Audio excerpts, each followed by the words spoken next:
Our next speaker is that will discuss the subject, Department of Agrarian Reform Policies concerning water projects. Maybe some of you are thinking. So we are in the water supply sector, distribution, potable drinking water, and we have a speaker from the Department of Agrarian Reform. It is because we cannot discuss food security because it is no longer the sole concern of DAR. We must also confront the need to secure a steady supply of potable water. Our speaker is a career executive service officer, brand new, last July 27, 2021. And he is a food and water security. He is a recent graduate of the National Defense College of the Philippines, where being accepted as a student is an honor, and to perform well is expected. He is a lieutenant colonel in the reserve force, and as a recent graduate of national security and concerned with the food security coupled with water security, let us welcome our speaker, Undersecretary of Policy Planning and Research, Lieutenant Colonel Meinrado Pangulayan, MNSA.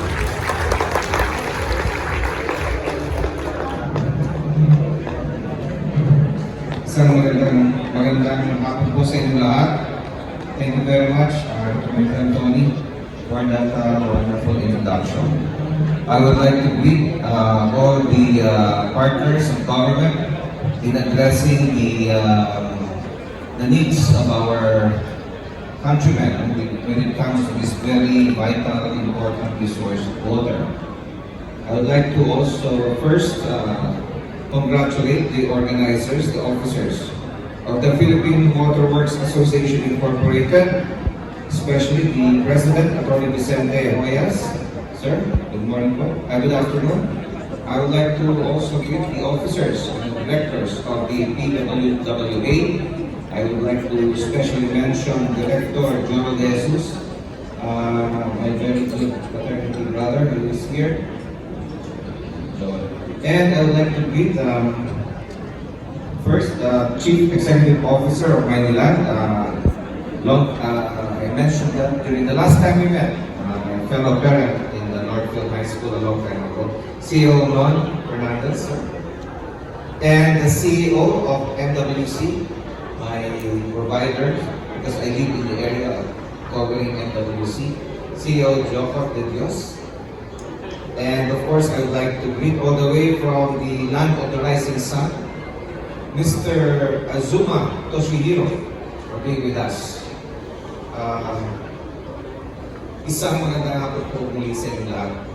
The last time we were together with the organization was before the pandemic. And a lot of things have happened since then. Marami pong challenges. At a lot of changes have been made with regard to policy, no? My talk today will be focusing lamang on two things, water and anong business ang agrarian reform dito. No? So I think I have, next slide please. Agrarian reform law and water projects.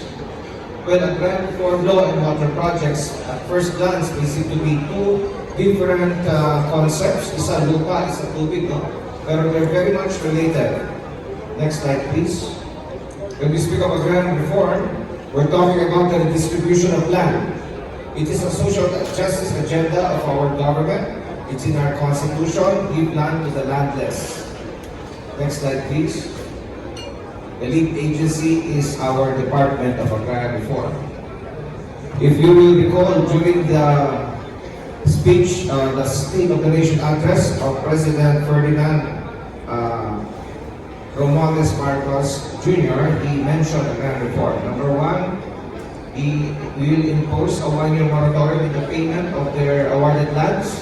And number 2, we ask Congress to pass a law that henceforth all loans, all financial obligations of agrarian reform beneficiaries will be condoned, and future beneficiaries, the lands they will be receiving will be subsidized by the state. There are now several bills pending in the House of Representatives and the Senate, and they are now being consolidated into one bill. It is one of the priority bills. I was talking to Congressman Teves earlier. I hope that the creation of the Department of Water Resources will be one of the priority bills in the LEDA. Anyway, it was espoused by the President, so I expect it to be a priority bill. Now, the Agrarian Reform mandate, next slide please, is about giving land to the landless. Ang department po namin, hindi ito nagbibigay ng distribute ng tubig, nagtatayo ng hospital, nagtatayo ng mga tulay, nagpapaaral ng bata. Ang aming po trabaho, magbigay ng lupa sa mga walang lupa. It is a revolutionary agenda. Kaya minsan, there are a lot of challenges coming from other sectors, other stakeholders. Now let us zero in on the main business of the day, water generation, water treatment, water distribution. Next slide please. There are two relevant concepts tungkol po sa agrarian reform, the social justice agenda, when it comes to our main business, water. First, next slide please, the DART transfer clearance. Bago po kayo bumili ng lupang agricultural land, kinakailangan may DART transfer clearance. If our providers, of course, leading the march now in providing water for the people, we have MWC and Maynila and WSS. Pag meron po kayong site na kailangan bilhin as a project site, in sa agricultural land, normally, basically, you need a DART transfer clearance. Because it's part of the role of our agency, babantayan muna namin yung lupang bibilhin nyo. If it's agricultural land, dapat agricultural pa rin ang damit at hindi lalagpas sa 5 hectares. This is the basic legal requirement. Next slide, please. The other one is the DART conversion grant. If you have a project site which is an agricultural land, you cannot use that for your water generation, treatment, or distribution activities unless there is a DART conversion grant. So again, this is a basic requirement. The clearance, the DART transfer clearance for sales of agricultural land and the non-agricultural use via conversion grant are all provided under Republic Act 6657. Conversion is when you start using agricultural land for residential, commercial, or industrial purposes. Next slide, please. I say that it is more of a basic requirement because we have to take into consideration the power of eminent domain. The power of eminent domain. And the social justice provisions of the Constitution involving the distribution of land to the landless to an agrarian reform program, there is some sort of a dynamic between the power of eminent domain and the social justice program known as agrarian reform. Next slide, please. When we speak of the power of eminent domain, we're all talking about the inherent, indispensable power of the state by virtue of sovereign character to acquire lands for public purposes.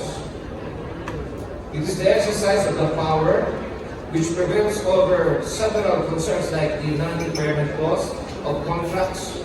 It can even go against final executory judgments of courts. It is a power inherent to the state. At the same time, it is a power that can be shared by the state to its partners. I mentioned during our pre-pandemic convention that the MWSS is called with the power of eminent domain. At that time, wala pa pong power of eminent domain actually granted sa MWC and Maynila. It's not in their laws. There's no explicit provision.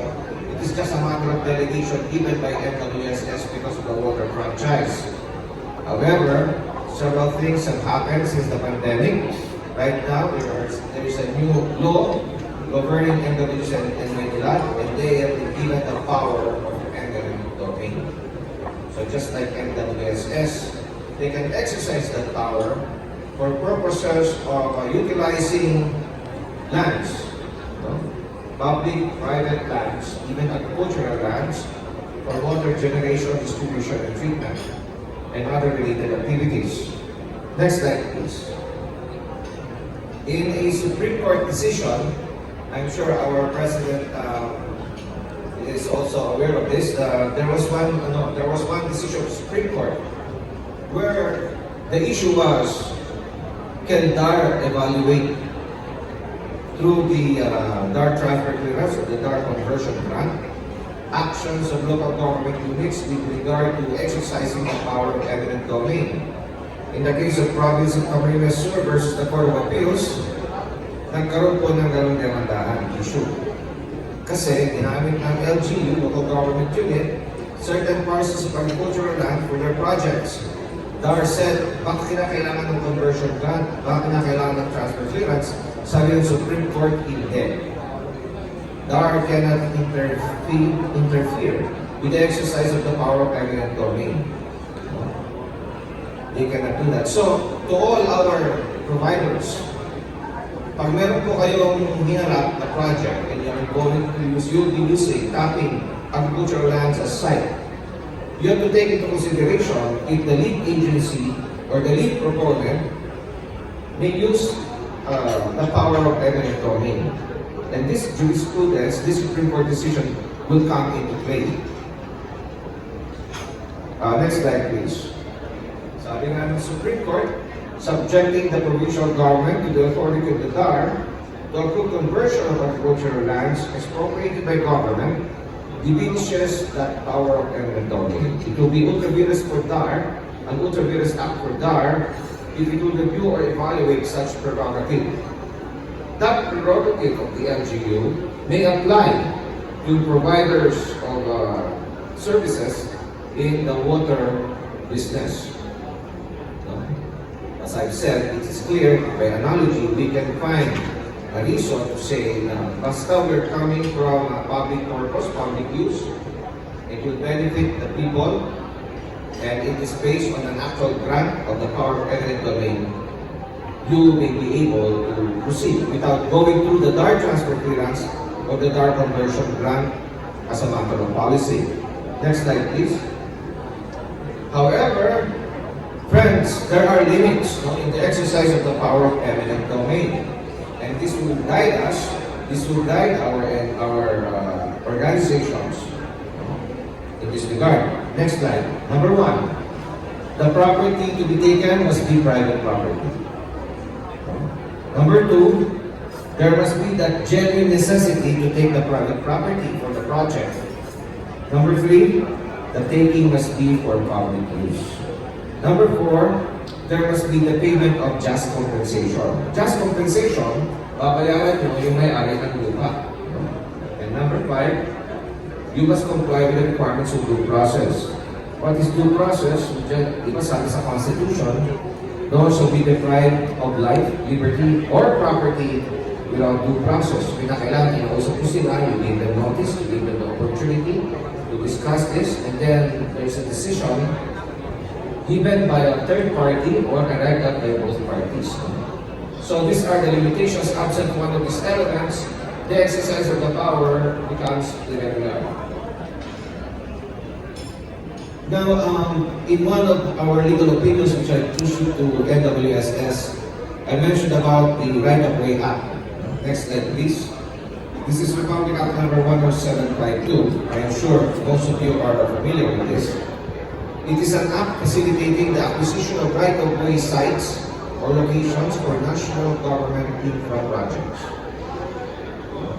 This is a law which is not being implemented by our department, by the Agrarian Reform Agency. However, it is pertinent as we exercise our obligation to control, regulate transfer actions, and to control and regulate conversion of agricultural lands. We'll come across this law. The Right-of-Way Act says that government infrastructure projects may be acquired either through expropriation or by negotiated sale. Next slide please. What are government infrastructure projects? Marami po yan. And this is the enumeration of the law. Infra projects includes public service facilities, engineering works, service contracts, projects undertaken by government-owned and controlled corporations. So you can easily see the first enumeration, pumapasok na po ang inyong water generation, water treatment, water distribution. And then projects are covered under RA 6957, the Build, Operate, and Transfer Law. And then finally, related and necessary activities such as site acquisition, supply, installation of equipment, materials, construction, completion, operation, maintenance, improvement, etc. These are all government infra projects. Now, these are activities taken on the land. No? So, if your site is an agricultural land, and the lead proponent or lead agency has the power of eminent domain, it can use the Right-of-Way Act as a basis. Next slide. One feature of the Right-of-Way Act is works on the subsurface or subterranean portions. There have been discussions in the past by the Department of Public Works and Highways or in your discussions with legal fora. But in any event, this is very relevant. And the law says, the Right-of-Way Act says that if you are building, constructing, or installing on the subsurface or subterranean portion of private and government lands, and this is made more than 50 meters from the surface, there is no need for acquisition. There is no need for expropriation or negotiation, provided that your activities are below 50 meters. However, if it is within 50 meters from the surface, the law says that you have to acquire the property via expropriation action or by negotiated sale. Again, this is not part of Agrarian Reform Law implementation, but this is pertinent in the exercise of DAR's obligation to regulate transfer of ownership of agricultural lands and the conversion of agricultural lands. Otherwise stated, if you assert it on the basis of the Right-of-Way Act of 2015, we have to go by these provisions which I am citing. So as I've said, next slide please, there are two modes. The Right-of-Way Act says pending negotiation. In the old ways, you have to do it via expropriation proceedings. Under the Right-of-Way Act, you start with negotiations. If it fails, you file an action in court.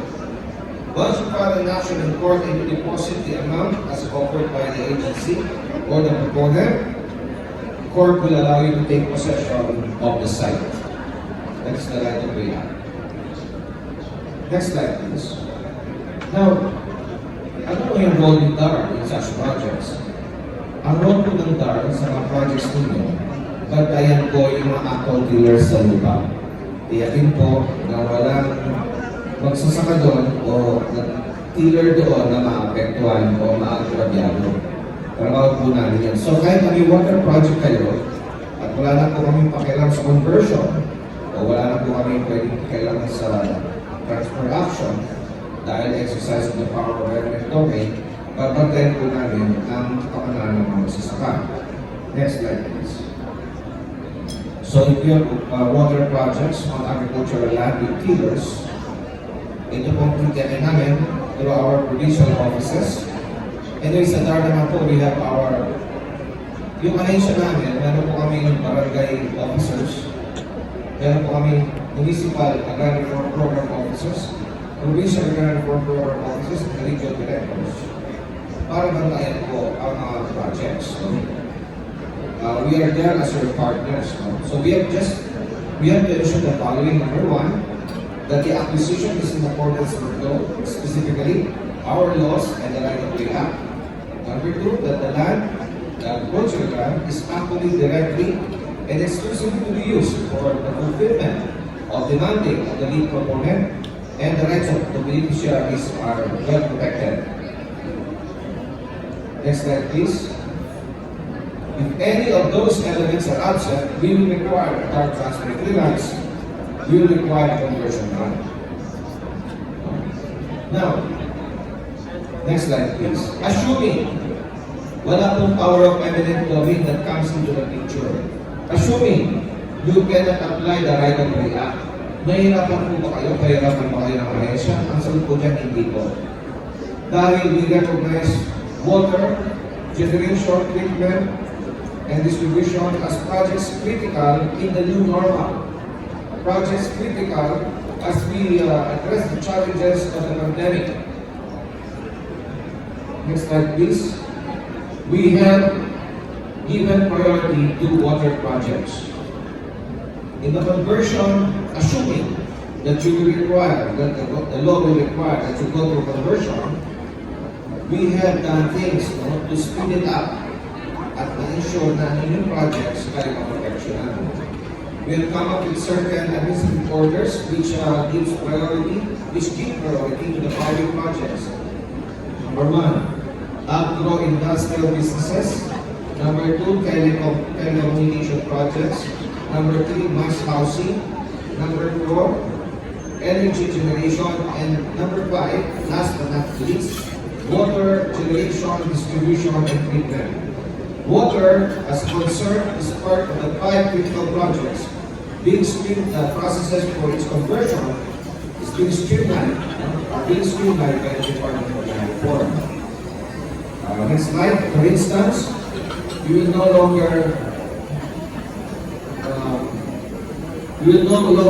go through the Department of Agriculture.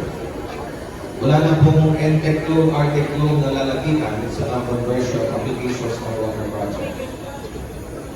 Dati po, dumadaan pa kayo sa TA, pero yung dating Secretary Villagarcia felt it recognized that we have to cancel yung processes sa TA para wala na redundancy. So, ngayon, hindi na po kayo dumadaan sa Department of Agriculture. Next slide, please. We clarified the definition of irrigated and irrigable lands. Next slide, please. In 2019, the National Irrigation Administration clarified that irrigable lands are those lands which possess the following features. No? Next slide, please. Pampaliwanag ko kay this is relevant. Pag yung lupa irrigated or irrigable, hindi natin pwede convert. If you're not exercising the power of eminent domain, despite the fact that your project is a critical project, itatanong mo na kung irrigated or irrigable yan. Ang sagot, will be based on these guidelines of NIA. Number 1, the physical features should show an inherent potential for the development of the irrigation system. Number 2, there's a potential for quality water supply which can be sourced through a distribution system for agricultural purposes and not for human consumption purposes. Number 3, must be part of a serviceable area. Next slide, please. It must be within an area where the approved or adopted comprehensive land use plan, that's LUPI, by the concerned LGU for surrounding or continuous standards, encourages or agrees with agricultural activities. Number 5, there must be the presence of beneficiaries or dealers. Pag yung limang yun ay present lahat, irrigable po ang lupa. Pag yung lupa yun ay irrigable, hindi po pwede convert. Hindi po pwede convert kahit critical project. Kahit critical project. Why? Because Section 65 of RA 6657 is amended, the Comprehensive Agrarian Reform Law provides that you can never convert irrigated or irrigable lands because conversion is always subject to number 1, food security, and number 2, timber rights. Next slide, please. If you have a water project and the site is agricultural requiring conversion, you have to go through this process. No? You have to file the applications sa Bureau of Environmental Assistance. You have to wala nang kailangan group or zoning ordinance if your project is critical. It is the land should not be irrigated, the land should not be irrigable. You have to develop it within 5 years, and you have to give just compensation to the farmers. And finally, the lead agency like the MWSS or the FWC or Manila should certify that your project is critical. And then there must be a follow-up supporting certification from the Regional Development Council for the NEDA for big projects. That last requirement is not common for all projects. So for the larger project, minsan, really require ang certification of NEDA or the Regional Development Council. Next slide. If it is less than 5 hectares, you file it to the regional office. 5 hectares and above, you have to file it to the central office. So again, next slide, pakikita ko yung mga critical projects. Based on this definition, water generation, treatment, distribution, pasok po dyan.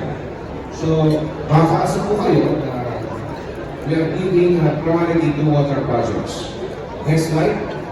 These are some of the examples of our critical projects. Now, ano yung certification na kinakailangan ninyo? No? I'll give you an example. Ito po yung mga yan. No? Kung mga nabilamit ko, LUA can be a source of certification. The local government unit can be a source of certification. MWSS. And hopefully someday, the Department of Water Resources. Next slide. The certification. Having the certification. Once certified, we treat it as a priority project. Next slide.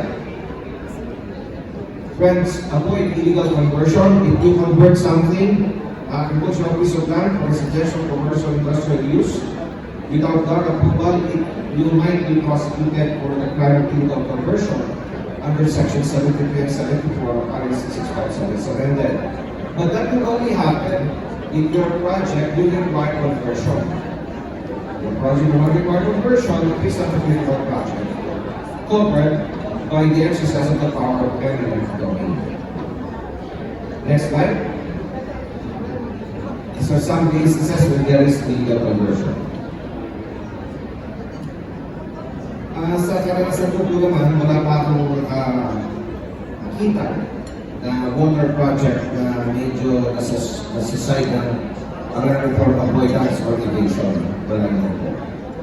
I would like to commend the sector for being compliant with the laws. And we're always in constant touch with MWSS, even MWC and land on their projects. The conversion authority, next slide, is always conditional, subject to the 5-year development plan, and subject to, as I've said, food security and retailer standards. Finally, these are some of our applicable rules. PO 1298 is the source of the conversion authority of the art. As provided in the executive order issued by the President Corazon that is law that was done during the regime of the revolutionary government before the 1987 Constitution. Next, we have Section 65, Babae 6657 of 1988 of the President Law.